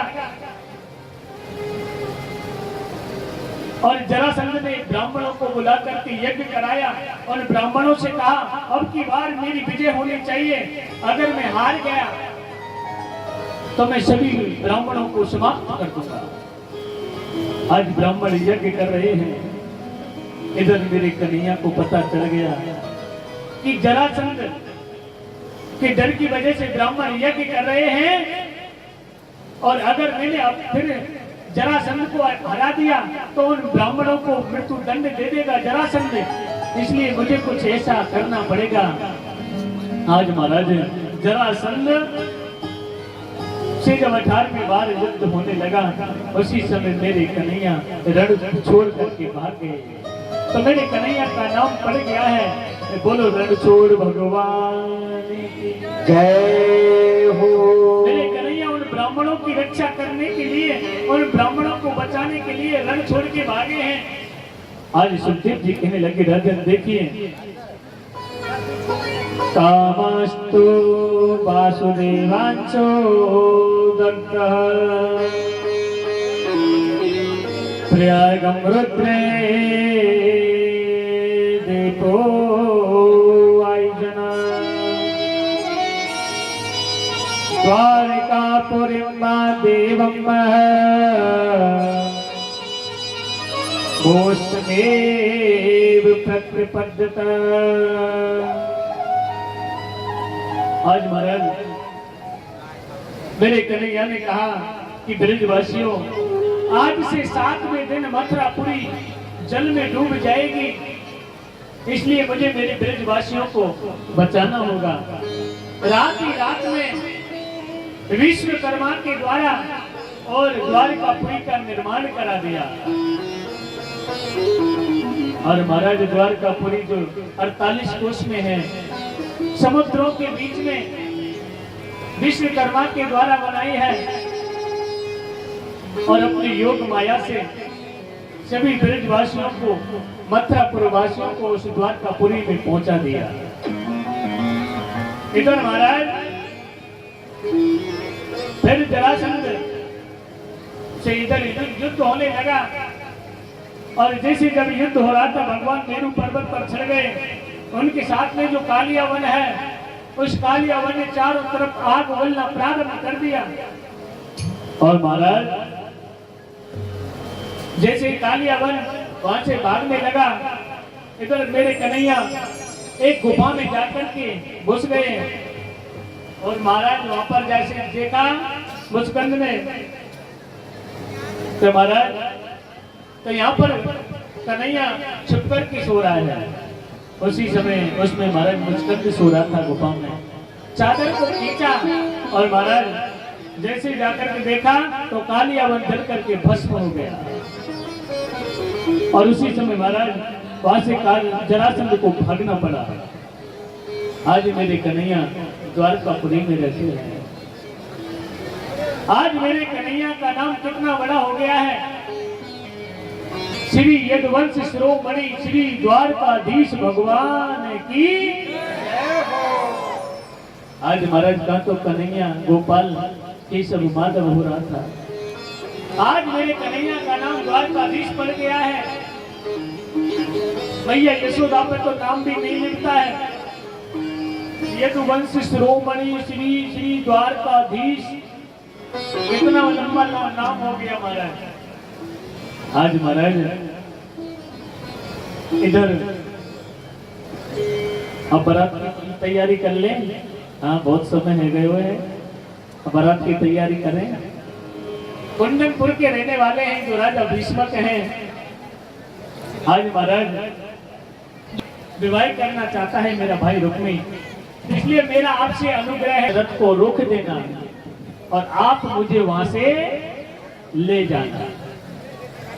आज महाराज लाखों सैनिकों के बीच में रुक्मणी माता कात्यायनी के पूजन करने के लिए जा रही है। इधर मेरे द्वारकाधीश अपने रथ को सजा रहे हैं। और सुंदर रथ को सजा करके महाराज बलराम जी आ गए। बलराम जी कहने लगे भैया कन्हैया कहाँ जा रहे हो? ना भैया मैं कहूँ ना जा रहा हूँ, वैसे नहीं जा रहा हूँ। अरे ना ना तुम जा तो रहो, बता ना रहो तुम्हें। अरे बता दे भैया कहाँ जा रहे हो? कि भैया बस यहीं तक जा रहा हूँ। बलराम जी समझ गए थे मुझे पता है तू कहाँ जा रहा है, तू चिंता मत करे, मैं तेरे पीछे से आ रहा हूँ, तू अकेलो मत समझियो अपने आप को, है? क्योंकि बलराम जी को पता है इधर शिषपाल भी बारात लेकर के आ रहा है। अब दो दो बारात आमे तो क्या हुए हैं? हाँ लड़ाई तो होगी। इधर शिषपाल भी आ रहा है तो बलराम जी ने कहा तू अकेलो महसूस मत करियो, मैं पीछे नहीं दूसरो रथ लेके आ रहा हूँ। आज महाराज मेरे द्वारकाधीश रथ को लेकर के आ रहे हैं और जैसे आए और रथ को लाकर के माता कात्यायनी के मंदिर के पास में रोक दिया है और महाराज रुक्मणी लाखों सैनिकों के साथ में माता कात्यायनी के पूजन करने जा रही है। और महाराज उन लाखों सैनिकों में होकर के सीधे कन्हैया आ गए। किसी सैनिक को पता नहीं चला ये कौन है। कोई द्वारकाधीश की घुंघराले बालों को देख रहा है, कोई करधनी को देख रहा है, कोई काले पटका को देख रहा है। देख भैया कितना सुंदर है, देख भैया जाके करधनी कैसी है, आके देख बांसुरी कैसे लगा रखी है, जाके देख घुंघराले बाल कैसे। सैनिक पागल जैसे हो गए और उनके बीच में जाकर के महाराज और रुक्मणी के पास में द्वारकाधीश पहुंच गए और रुक्मणी का हाथ पकड़ करके माता कात्यायनी के यहाँ पर जब गए उसी समय माता कात्यायनी के मंदिर में कहने लगे रुक्मणी हम आ गए, बताओ कहाँ करना है। उसी समय माता कात्यायनी के हाथ से फूल गिर गया कि देखो ये शुभ संकेत है, पांव अंग फड़कने लगे। अगर स्त्री का बायां अंग फड़कने लगे तो शुभ संकेत होता है। द्वारकाधीश और माता कात्यायनी के जो हाथ से फूल गिरा है ये भी शुभ संकेत है। अब क्यों समय लगाते हो? उसी समय महाराज द्वारकाधीश ने रुक्मणी के हाथ को पकड़ करके और रथ पर बैठा करके ले गए। कहने लगे ले गो ले गो ले गो। इसे हमारा रुक्मणी मंगल होगा, वरमाला होगी, वरमाला कर। थोड़ी जगह कर दे, दादा पीछे हट जाइए, थोड़ी सी जगह कर दो। और आपको थोड़ा दर्शन करना है सबको। हाँ महाराज वरमाला कराइए। सखियां पास में आ जाएं। देखो देखो कैसे आप विविष्टा को खराब करोगी, मानता हूँ ये गलत बात है। हमारे दादा कितनी सेवा करते हैं तुम्हारी, और तुम भगवान विष्णु मंगलम गणध्वजा मंगलम पुंडरीकाक्ष मंगलायस्तनो हरि। स्वस्ति न इंद्रो वृद्धिसर्वाः स्वस्ति न पूषा विश्ववेदाः स्वस्ति न तारक्यो अरिष्टनेमि स्वस्ति नो बृहस्पतिर्दधातु। बोलो द्वारकाधीश भगवान की जय। रुक ये के लिए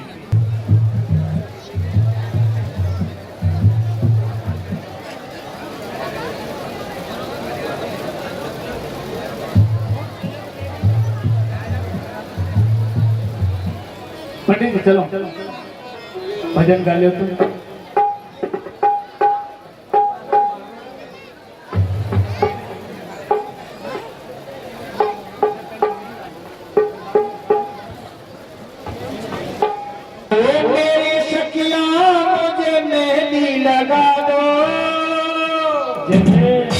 मेहंदी लगा दे मुझे ऐसी सजा दो, मुझे श्याम सुंदर की दुल्हन बना दो, मुझे श्याम सुंदर की दुल्हन बना दो, मुझे ऐसी दुल्हन बना दो, मुझे श्याम सुंदर की दुल्हन बना दो।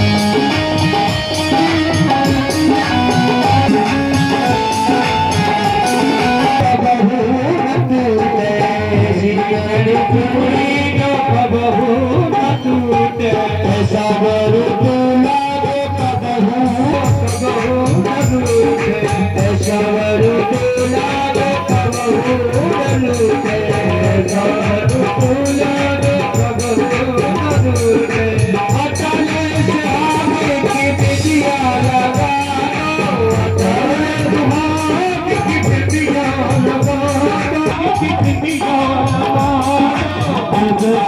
सुंदर की दिल भर बना की फुल मेरी सखिया मुझे मेहंदी लगा मेरी सखिया मुझे मेहंदी लगा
कल की कथा है हमारी मुख्य कथा सुदामा चरित्र, यानी कि आपको सुदामा की झांकी दिखाई जाएगी।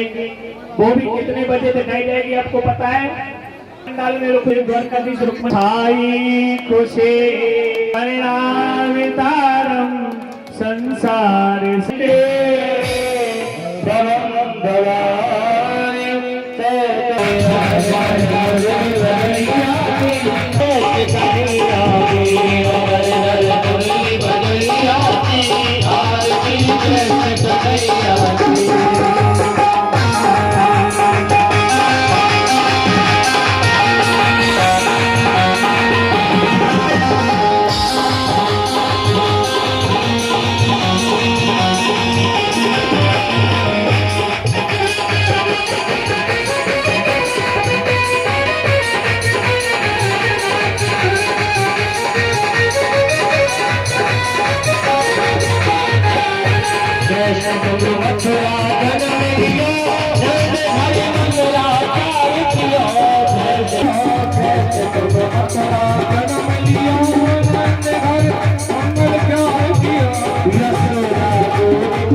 माता की जय, गौ माता की जय, बस्ती माता की जय, भोले बाबा बिहारी लाल की जय, भोले बाबा की जय, राजा रामचंद्र भगवान की जय।